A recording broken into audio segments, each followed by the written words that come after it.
My name is Claire Donovan. I'm 38 years old, and I never thought the night I tried to give my family everything would be the night they told me no one actually liked me. I had spent weeks planning a dinner in Manhattan, certain this was my chance to finally win their respect. What happened instead shattered me and changed the course of my life forever. Sit back, relax, and stay with me until the very end of this story. And if stories like this resonate with you, don't forget to like this video, share your thoughts in the comments, and subscribe for more. I've built my life from scratch in the tech world.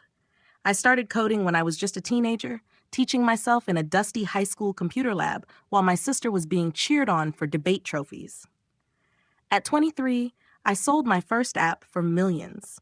Since then, I've launched startups, spoken at conferences, and built a name people in the industry actually admire. Strangers knew me. Strangers respected me. But my family? To them, I was still the quiet girl in the corner, the one who never measured up to Lauren, the daughter my parents adored. That's why I planned that dinner. A grand gesture. An expensive Manhattan steakhouse with velvet curtains and glittering chandeliers. I imagined my father finally nodding with pride, my mother breaking her silence to say she was proud of me, my sister setting aside her smirk for once. I had bought them first-class tickets to Maui, 5 envelopes, 5 escapes to paradise. I told myself this was the moment they'd finally see me. When the waiter set down plates of seared steak, I pushed the envelopes across the table with shaking hands. "A surprise for you," I said, my voice steadier than I felt. Lauren ripped hers open, scanned the ticket, and smirked. She tossed it onto her plate like trash. "You're still trying to buy our love, aren't you?" she said, her tone sharp enough to slice through the room's soft jazz. My father leaned back, laughter booming across the table. "No one here actually likes you, Claire." Heads turned. A server froze mid-step. My mother twisted her napkin, silent, her eyes cast down. That silence hurt worst of all. I smiled, nodded once, and stood. "Understood," I said. Their laughter followed me as I walked out, heels clicking against polished wood.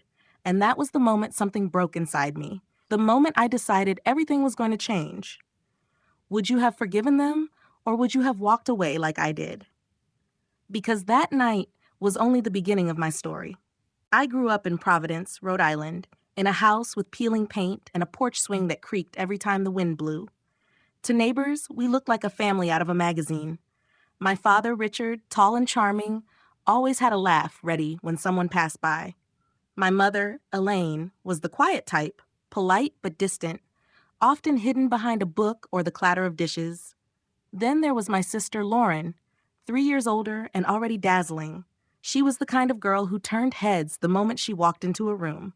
Teachers adored her, coaches bragged about her, and my father treated her like a star athlete who could do no wrong. I was the other one, the quiet one, the girl who blended into corners. From the very beginning, I knew where the spotlight landed and where the shadows fell. I remember one night vividly. I was 10 years old and had spent weeks building a model rocket for the science fair. I stayed up late with glue-stained fingers, measuring every piece, making sure the wires were secure, adjusting the fins so they would slice through the air just right. On the day of the competition, my rocket soared higher than anyone else's. It won first place. I clutched the blue ribbon in my hand the entire bus ride home, rehearsing in my head how I would tell them. For once, I thought, maybe my dad would look at me the way he looked at Lauren when she brought home a trophy. That night, at dinner, I placed the ribbon on the table between the salad bowl and the bread basket. My voice trembled with excitement. "I won first place," I said. Richard didn't even glance at it. He tore a piece of bread, his focus entirely on Lauren. "Did you hear about Lauren's speech? It earned her a scholarship," he said proudly. His chest swelled with pride, his eyes shining as if she had just conquered the world. Lauren grinned at me across the table. "Some people just aren't built for attention," she teased, her fork clinking against her plate. My cheeks burned. I wanted to protest, to shout that a ribbon meant something too, but instead I swallowed hard and nodded.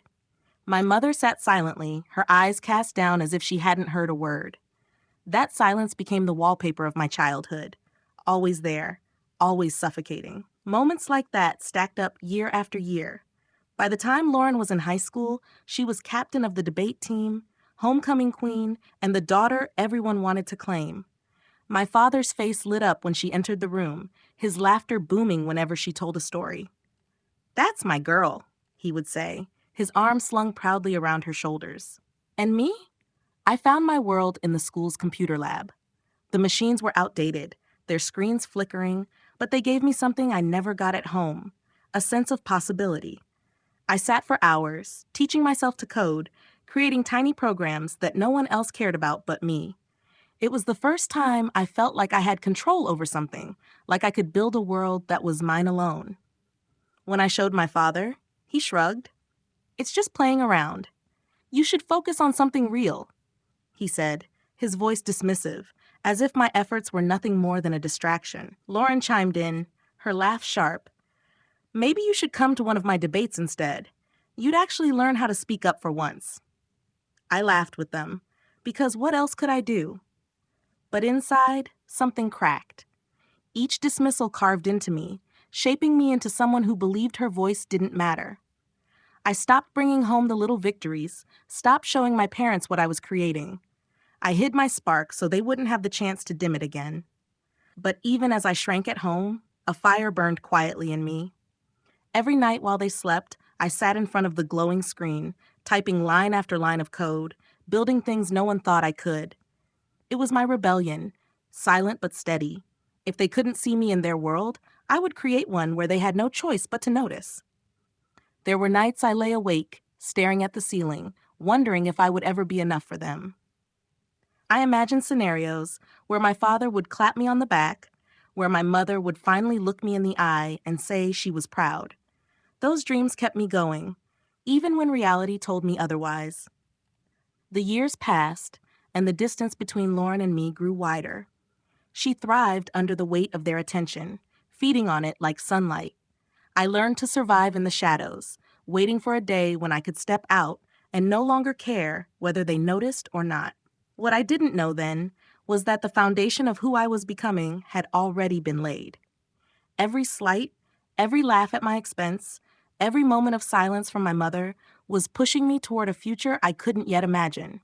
And one day, when my world finally opened up and success became undeniable, I thought it would erase the years of being overlooked.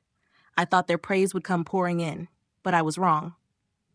The truth is, success doesn't heal the wounds of being unseen. It only makes the silence louder. That silence carried me into adulthood, into the moment when I finally broke free and began to build something on my own. And that is where the real story begins. The one where I stopped being the quiet girl they could dismiss and became the woman they never saw coming. College was the first time I felt like I could breathe. No Lauren, no Richard looming over my shoulder, no quiet judgment from Elaine at the dinner table. Just me, a secondhand laptop, and a dorm room that smelled faintly of coffee and freedom. I threw myself into classes, but what consumed me were the hours spent in front of the screen, building something out of nothing. The glow of code on my monitor felt more like home than my own house ever had. I stayed up until 3 or 4 in the morning, fueled by vending machine snacks, my fingers moving so fast across the keyboard, I sometimes forgot to blink. At first, the projects were small. A calendar app that helped me organize assignments, a to-do list that synced across devices, a simple budgeting tool that made sense of the mess in my bank account. None of it looked like much, but each program gave me a jolt of power. They worked, they solved problems, and they were mine. By my junior year, I had quietly begun selling some of these apps online. $10 here, $20 there. At first, it barely covered books, but then downloads started stacking up. I watched my bank account grow in a way that terrified me and thrilled me at the same time. I didn't tell my parents. I didn't tell Lauren. I didn't tell anyone. Part of me wanted to shout it from the rooftops to finally be recognized, but another part of me remembered the science fair ribbon lying forgotten on the dinner table. Recognition from them never came, so I kept my mouth shut. When I was 23, everything shifted. I released a task manager app, polished and intuitive, with a design so clean it stood out among the cluttered competition. I put it online late one night, my heart racing, not knowing if anyone would care. Within a month, Downloads exploded.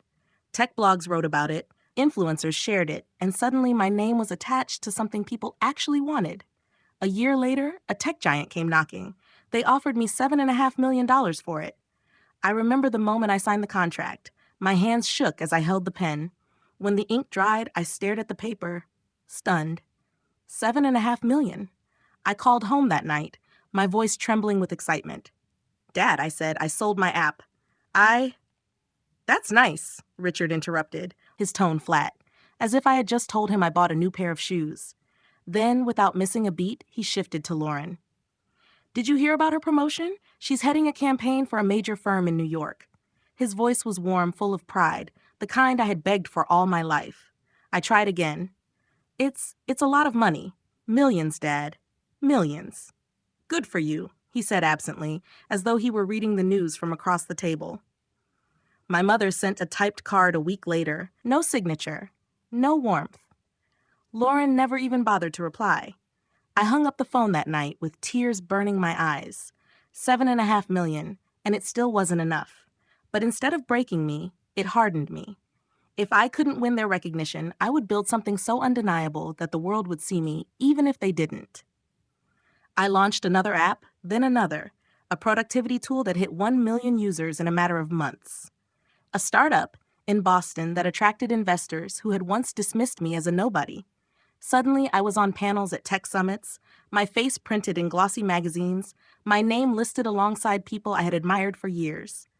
Strangers stopped me after talks to thank me for my work. Emails flooded my inbox from people around the world who said my tools had changed their daily lives. It was intoxicating and humbling at the same time. But every holiday, when I drove back to Providence, it was as if none of it mattered. Richard grilled steaks in the backyard while asking Lauren about her latest campaign. Elaine nodded along, topping off wine glasses. I would try, timidly, to bring up a feature update or an award, and Lauren would laugh. Geek stuff, she'd say, rolling her eyes. My father would chuckle with her. My mother would pretend not to hear.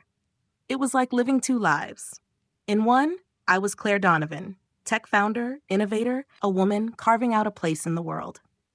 In the other, I was still the quiet girl with the ribbon no one cared to notice. The divide grew so sharp it began to split me in half. And yet, I couldn't let go of the hope that one day something would change. That if I just did more, gave more, achieved more, maybe finally they would see me. That hope was fragile, but it kept me moving, kept me building, kept me reaching for the next milestone. I didn't realize then that the more I achieved, the more their silence would sting. Because when you build an empire only to find the people you wanted most to recognize it still turn away, the ache grows deeper, not lighter. It was in those moments, balancing between triumph and emptiness, that the idea of one grand gesture began to take root. Something so big, so undeniable, that they couldn't possibly laugh it off. Something that would finally make them look at me with the pride I had chased all my life. And that thought, as fragile and dangerous as it was, would lead me straight into the night where everything unraveled. The morning after that disastrous dinner in Manhattan, I woke up in my Boston condo with the city skyline staring back at me through the floor-to-ceiling windows. I didn't cry. I didn't rage. I just sat there on the edge of my bed, my mind replaying my father's laughter and my sister's sneer on a loop, until the sound of their voices felt like knives scraping against my chest. For years, I had swallowed their indifference, convinced myself I could survive it. But that night had made one thing undeniable. I was done being their punching bag. I poured myself a cup of coffee, walked over to my desk, and stared at the phone. My grandfather Henry's voice came back to me in fragments, memories I hadn't thought about in years. He had been the only one who ever saw me, who ever told me I had something worth holding on to. When he left me the Cape Cod house, tucked away near the shoreline with its weathered shingles and salt-stained windows, it was the one piece of this family that belonged to me alone. At the time, I hadn't touched it. I thought maybe one day I'd bring everyone there. Maybe it could become a place where things finally changed. But after the restaurant, I knew better. That house wasn't a symbol of unity. It was a chain keeping me tethered to people who had never once stood in my corner. I picked up the phone and dialed my lawyer. My voice was steady, almost calm. Sell the Cape Cod house, I said. I don't care about the sentimental value. List it tonight. There was a pause on the other end. She asked if I was sure, if I wanted to think about it. I didn't need to. I'm sure, I replied. By morning, she had found a developer ready to pay $2 million in cash. The papers were signed, the locks were changed, and for the first time in my life, I felt lighter. It wasn't just a transaction. It was the first cut of a rope that had strangled me for decades. 3 days later, the phone calls began. My father's voice thundered through the line the moment I answered. What the hell did you do, Claire? That house was our family's legacy, and you sold it like it was nothing. You selfish brat. His words poured out in the same rhythm I had heard my whole life, accusations dressed up as truth. I didn't shout back. I didn't defend myself. I simply pulled the phone away from my ear and listened to his anger echo into the distance until I pressed the button and ended the call. A few hours later, Lauren's text lit up my screen. You betrayed us. Selling Grandpa's house was the final straw. Don't expect forgiveness. I stared at her words for a long time. My thumb hovered over the keyboard, the urge to defend myself rising in me like an old reflex. But then, I deleted the message without replying. I realized that silence, my silence, could be more powerful than any argument. The next day, my mother showed up unannounced. She stood in the doorway of my condo with her coat buttoned tight against the chill, clutching her purse as though it could shield her from the tension between us. I let her in, offered her tea, and waited. She sat on the edge of my couch, her eyes avoiding mine. We're hurt, Claire, she whispered. Why didn't you talk to us first? Her words stung, not because she was upset, but because they revealed the truth I had always known. She wasn't there to defend me, to say she was sorry for the years she had let me drown in silence. She was there because she wanted the house, the legacy, the comfort of what I had taken away. I searched her face for some flicker of regret, some sign that she had finally seen me. But she only sighed, adjusted the strap of her purse, and left without looking back. When the door closed behind her, I sat in the quiet, my chest heavy but resolute. Their outrage confirmed what I had always feared. To them, I wasn't a daughter or a sister. I was a resource, a safety net, a well they thought would never run dry. Selling that house wasn't betrayal. It was liberation. Still, their anger followed me like a storm cloud, threatening to break. And yet, for the first time, I didn't feel afraid of the thunder. I felt ready to face whatever they would throw at me next. Because deep down, I knew that this was only the beginning. And soon enough, I would discover that the Cape Cod house wasn't the only thread I needed to cut.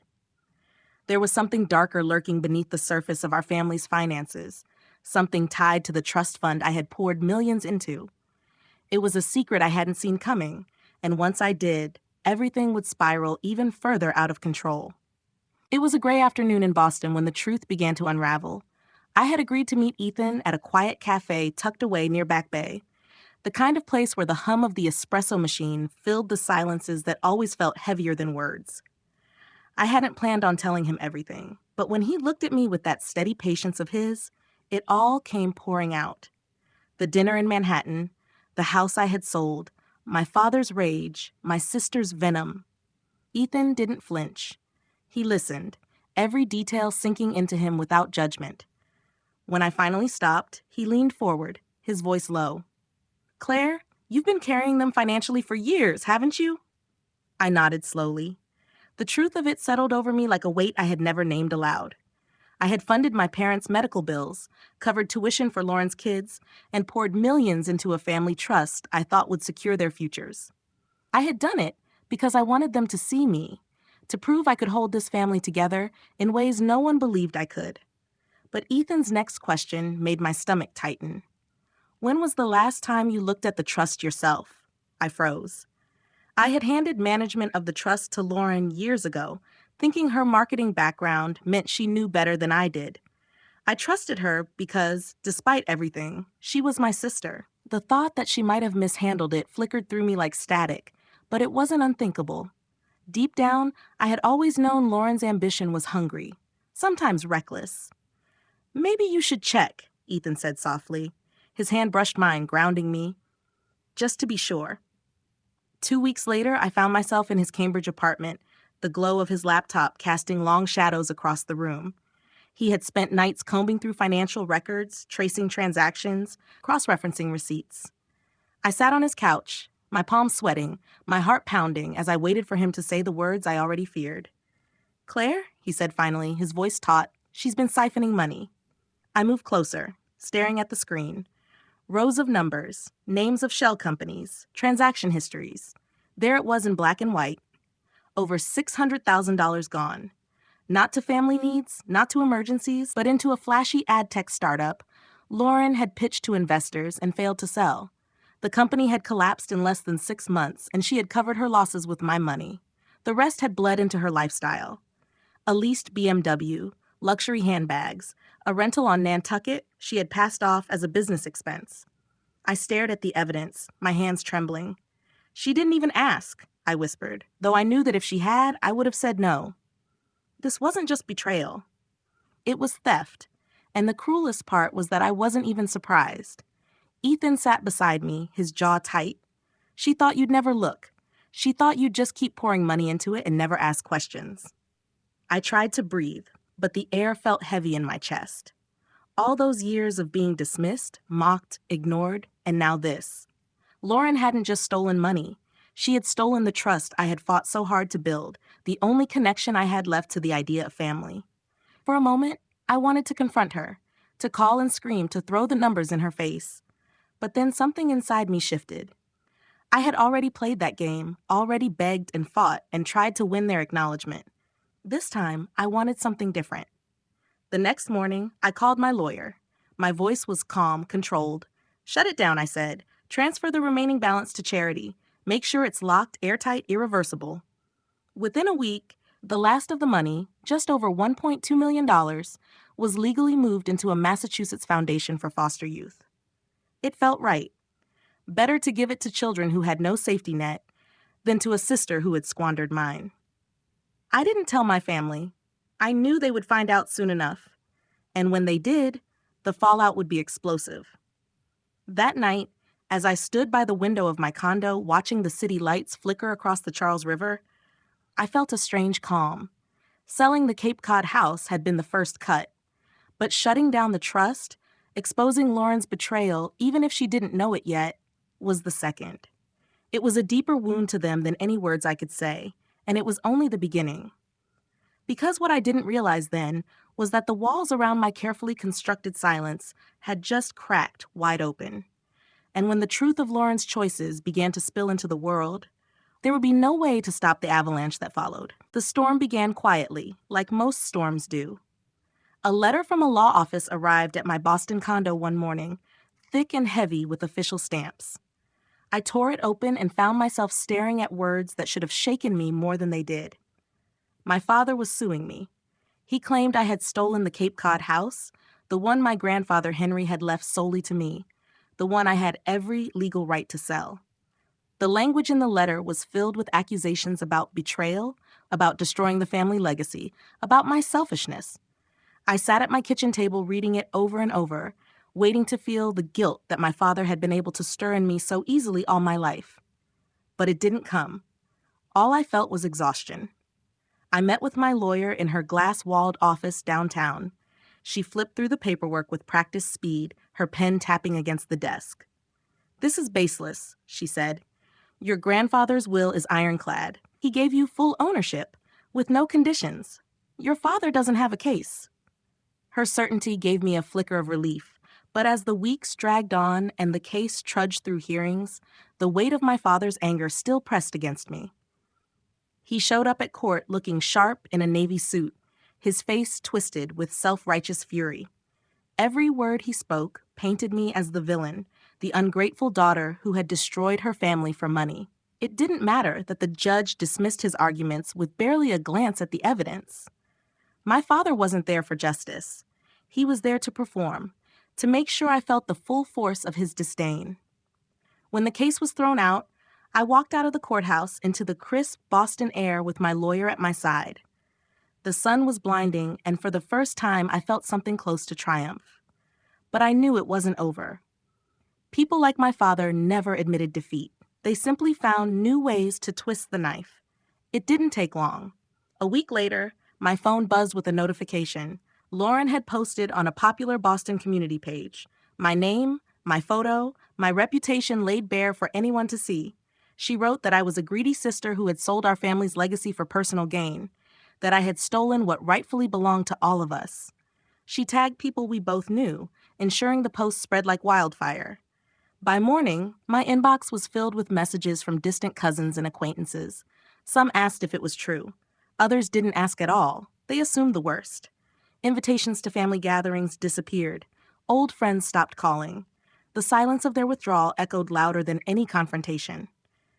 I stared at Lauren's words on the screen, her lies masquerading as truth. For a moment, rage surged in me, hot and sharp. I wanted to fight back, to shout the truth so loud the whole city would hear it. But then Ethan's voice echoed in my mind, calm and steady from a conversation we had shared before. She wants you to fight her. Don't give her the stage. So I didn't respond.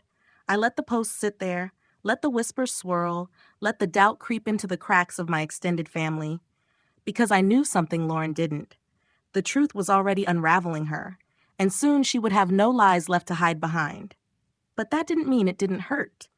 Nights became heavier, the loneliness pressing harder than ever before.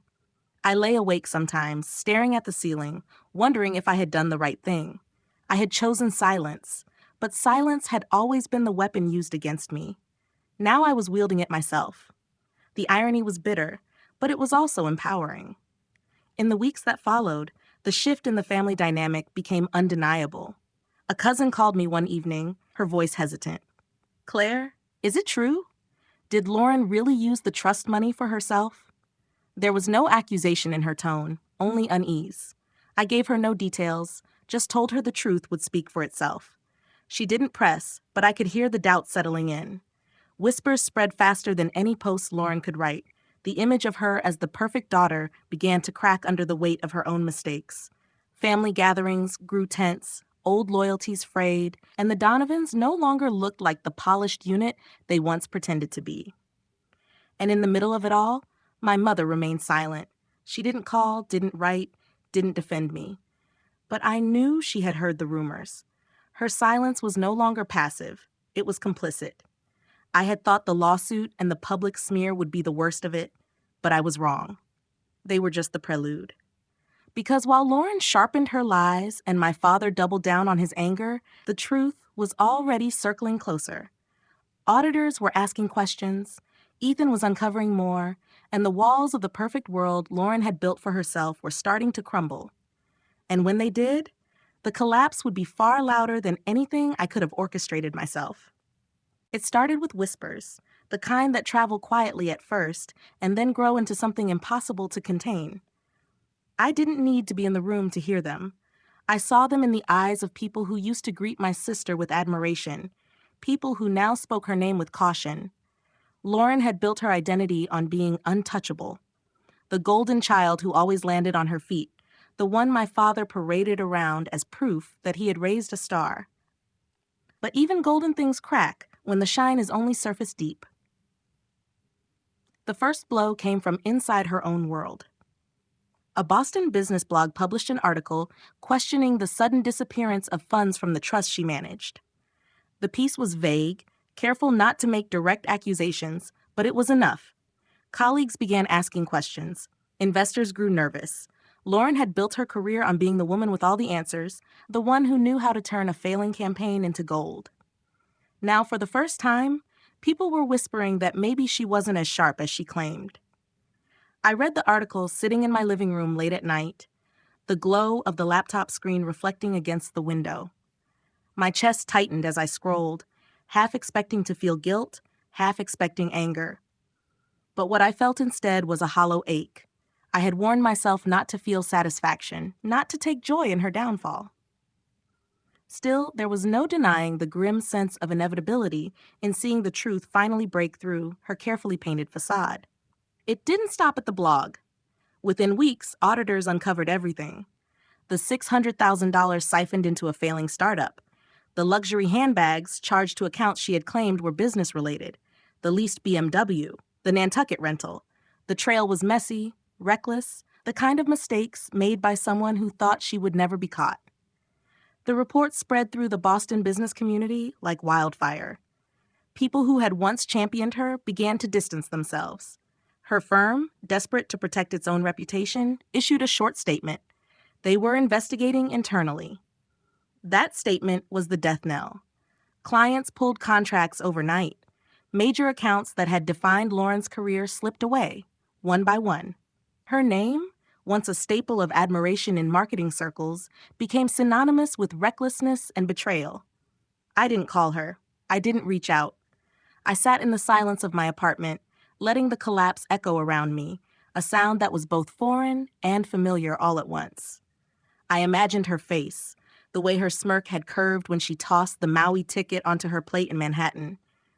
I thought of her confidence, the way she had always spoken with such certainty, as if the world would bend to her will. Now I wondered if that same face was staring into the mirror with cracks she could no longer hide. My father raged, of course. He called me once, his voice trembling with fury. "This is your fault," he spat. "You poisoned her. You've been trying to tear this family apart since the day you were born." His words should have cut deep, but they didn't. They washed over me, empty and predictable. For once, I didn't feel like the child scrambling for his approval. I felt like someone standing on solid ground, watching a storm consume everything in its path. And Lauren? She disappeared from social media. Friends told me she stopped showing up to work. Rumors spread of closed-door meetings, of shouting matches with executives, of nights she spent in her office long after the building had emptied. She was fighting to hold on, but the cracks were too wide. The foundation already gone. One evening, I passed a cafe where her colleagues sometimes gathered after work. I overheard a conversation at a corner table, their voices low but urgent. "She thought she could get away with it," one of them whispered. "She's finished. No one's going to trust her again." The other nodded solemnly, as though they were speaking of someone who had already vanished. It struck me then how fragile her empire had always been. Built on entitlement, on charm, on smoke and mirrors. I had spent years envying her, wishing I could shine in the way she did. But now, watching her unravel, I realized how hollow that shine had been. It wasn't built to last. Still, as much as part of me wanted to call it justice, there was another part that grieved. Not for her lies, not for her downfall, but for the sister I had once hoped to know. The one I had begged silently to love me, to stand beside me, to be more than my rival. That sister never existed. She had been a shadow I invented, a hope that had no place in reality. As the weeks passed, the whispers turned into headlines. Articles dissected her career, colleagues abandoned her, clients refused to return her calls. The golden child had fallen, and the sound of it reverberated through every corner of our family. Extended relatives who had once sided with her began to ask questions, their loyalty faltering. My father doubled down on his rage, but his words carried less power each time. My mother remained silent, her absence louder than any defense. But I knew this was not the end. A collapse like Lauren's was never just personal.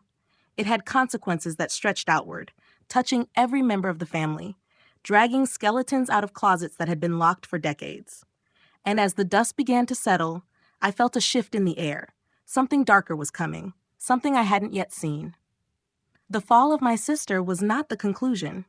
It was only the prelude to a reckoning none of us could avoid. I remember the first time I walked into the therapist's office.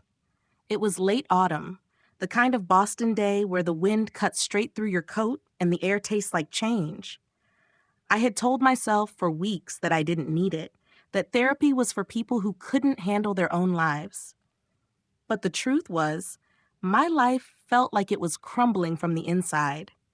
No matter how strong I looked on paper, no matter how polished my speeches at tech summits sounded, the silence of my family still lived in me, like a wound that refused to close. The office was warm, softly lit, with bookshelves lined with titles about resilience, loss, and identity. I sat on the couch stiffly, my arms crossed, unsure what to say. When the therapist asked me why I was there, I almost laughed. How could I possibly explain decades of being invisible in one sentence? But the words surprised me as they slipped out. I just want to stop feeling like I'm never enough. Week after week, I returned to that couch. At first, it was awkward. like peeling off bandages I'd glued too tightly to old scars. I told her about the science fair ribbon no one noticed, about the phone call where my father brushed off millions as if they were pocket change, about the night in Manhattan when I realized their laughter meant they would never see me. Each memory was a stone I had carried in silence, and every time I set one down, I felt both lighter and rawer. The hardest part was admitting that I still wanted them. Even after all the betrayal, the lawsuits, the smears, I still craved their approval. I hated myself for it. My therapist leaned forward one afternoon, her voice gentle but firm. "Claire, what you wanted wasn't wrong. Every child wants to be seen, but their failure to give it to you doesn't make you less. It makes them incapable." Her words cracked something open inside me. For years, I had believed their rejection was proof of my inadequacy. It had never occurred to me that the flaw wasn't in me, but in them. That realization hit harder than any insult my father had ever thrown at me. It was painful, liberating, and terrifying all at once. Around that same time, I found myself digging through an old box of papers my lawyer had returned after the sale of the Cape Cod house. Among the stacks of documents, tucked away in a faded envelope, was a letter written in my grandfather Henry's slanted handwriting. My breath caught as I unfolded the paper. It began simply, "Claire, you've always had a fire in you." I read every word with tears streaming down my face. He wrote about the way I tinkered with gadgets as a child, how he saw a spark in me that no one else seemed to notice. He told me to live for my values, not for anyone else's expectations. He said he was proud of me. Not for what I might do one day, not for some achievement I hadn't yet reached, but for who I already was. I sat at my desk, the Boston skyline glittering beyond the glass, and let the weight of his words settle over me. For the first time, I felt like someone had truly seen me. And though he was gone, that letter felt like a hand reaching through time, steadying me, reminding me that I didn't need my father's nod, or my mother's silence, or my sister's approval. I already had the truth. Therapy gave me the tools, but Henry's letter gave me the anchor. Session by session, I began to untangle the lies I had carried. I stopped asking myself what I had done wrong and started asking why I had ever believed their voices over my own. Slowly, I began to realize that my worth wasn't something they could grant or take away. It was mine. It had always been mine. There were still nights when doubt crept in, when loneliness whispered that maybe I had gone too far, that maybe I should have tried harder to fix things. But I was learning to answer those whispers with something stronger, with the voice of my therapist reminding me that their silence was about them, not me, with the words of my grandfather etched into my heart like scripture. By winter, the change in me was visible. Ethan noticed it first. "You look lighter," he told me one evening as we sat by the fire in his apartment. I smiled, not because everything was perfect, but because for the first time, I believed I deserved the air I breathed without anyone else's permission. And as the snow fell outside my window that season, I understood something I never had before. My family's rejection had once been the weight I carried, but it was also the forge that had shaped me. Their silence had made me seek my own voice. Their dismissal had forced me to build a life no one could take credit for but me. Yet even as I felt stronger, I knew the storm wasn't finished. Lauren's downfall was only the beginning, and my father's anger had not burned out. The fractures in the Donovan family were spreading, and soon the cracks would give way to something far more destructive. I could feel it coming, a reckoning that would test every ounce of strength I had just begun to claim. Winter in Boston always carries a certain kind of sharpness, a reminder that the world doesn't bend to your comfort. That evening, as the snow drifted gently against the cafe window in the North End, I felt that same sharpness in my chest. Ethan had been quieter than usual all day, his eyes carrying a focus that wasn't about work, something he was keeping close to himself.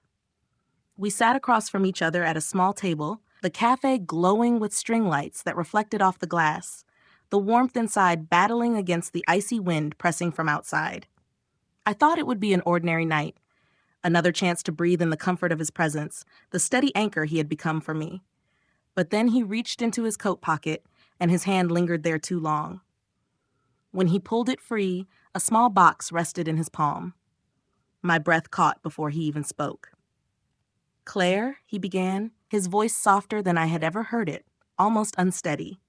His eyes locked on mine, steady and searching, as though he needed me to understand every word. You've spent your whole life trying to prove you're worthy of love, of respect, of being seen. I see you. I've always seen you. You are my home. Will you marry me? For a moment, I couldn't move. My entire life had been built around waiting for recognition that never came, chasing validation that dissolved every time I reached for it. And here, sitting across from me, was someone who didn't ask for proof, didn't need me to perform, or to buy affection. He loved me for the very things my family had mocked or ignored. The tears welled up before I could stop them, my throat tightening so much I could barely speak. Yes, I whispered, my voice breaking, but certain. The cafe erupted in applause, strangers clapping and smiling, their warmth wrapping around me like the embrace I had longed for my whole life. Ethan slipped the ring onto my finger, a simple diamond that caught the glow of the cafe lights and reflected back something steady, something eternal. For the first time, I felt like I was truly chosen, not because of what I could give, not because of what I could achieve, but because of who I was. That night, walking hand in hand through the snow-dusted streets of Boston, I felt something I hadn't felt in decades: peace. Months later, I stood at the back of a small church in the city, my dress simple but elegant, the wooden pews filled with colleagues, friends, and the people who had become my chosen family. As the doors opened and the music began, I took my first steps down the aisle. The air was thick with candlelight, golden and warm, a stark contrast to the cold silences of my childhood home.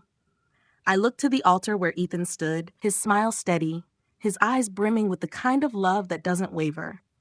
Every step felt like shedding another layer of the past, peeling away the years of rejection, the laughter in that Manhattan restaurant, the nights I spent wondering if I would ever be enough. And as I reached him, as his hands closed around mine, I realized that absence did not have to be a wound. My father was not there. My mother was not there. Lauren was not there. For the first time, I understood that their absence wasn't something to grieve. It was freedom. The ceremony was intimate, filled with laughter and vows that felt less like promises to another person and more like promises to myself. To stop chasing shadows. To stop begging for what would never come. To live fully, unapologetically, and without needing permission. When the pastor pronounced us husband and wife, and Ethan kissed me, the church erupted in joy. It was a sound so different from the laughter that had once followed me out of that restaurant. This was not cruel, not mocking, not dismissive. This was the sound of belonging, of love, of a new beginning. After the ceremony, as we stepped outside into the crisp evening air, snowflakes brushed against my cheeks, and I felt lighter than I ever had. My hand rested in Ethan's, the ring cold against my skin but glowing with warmth in my heart. For the first time, I didn't feel like I was starting over. I felt like I was finally starting. But even as joy wrapped itself around me, I knew the story wasn't finished. My father's anger still simmered somewhere out there. Lauren's ruin had only just begun, and my mother's silence lingered like a shadow in the distance. I had found my own strength, my own love, my own life. Yet I could sense that the reckoning wasn't over. What was crumbling in the Donovan family was far from complete, and soon, the final collapse would test everything I had fought so hard to build. 1 year after the night that changed everything, I stood in a Boston ballroom filled with the glow of chandeliers and the hum of possibility. It was the first gala for the Henry Donovan Foundation, the nonprofit I had built in honor of my grandfather. The air was electric as young women pitched their tech ideas to a panel of investors, their eyes bright with the same fire I once carried alone. Watching them reminded me of the girl I used to be, sitting in a dusty school computer lab, building worlds no one cared to notice. Only now, those sparks were being fanned into flames with resources and encouragement I never had. In that moment, I realized that legacy is not a house on Cape Cod or a name printed in a family tree. Legacy is the impact we choose to leave behind, the light we pass to others when the people we expected to guide us never did. For so long, I tried to earn the approval of those who refused to give it. I thought success would finally make me worthy.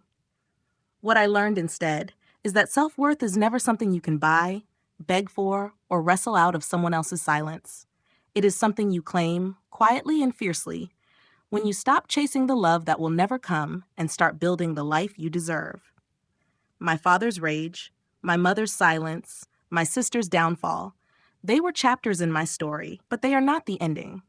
The ending is mine to write, and it is filled with love I never thought I would find, with a marriage built on honesty, and with a foundation that carries forward the belief my grandfather left me in that handwritten letter, that I was enough, even when no one said it out loud. If there is anything I want you to take from my story, it is this. Stop waiting for the people who refuse to see you. Build your own light. Create your own table. Because the validation you've been chasing is not the fuel that will carry you forward. Belief in yourself is. Thank you for staying with me through this journey. If my story resonated with you, please like this video, share your thoughts in the comments, subscribe for more, and share it with someone who might need to hear it. And now, I want to ask you, if you were in my place, would you keep fighting for a family that never saw you? Or would you choose to redefine your own legacy?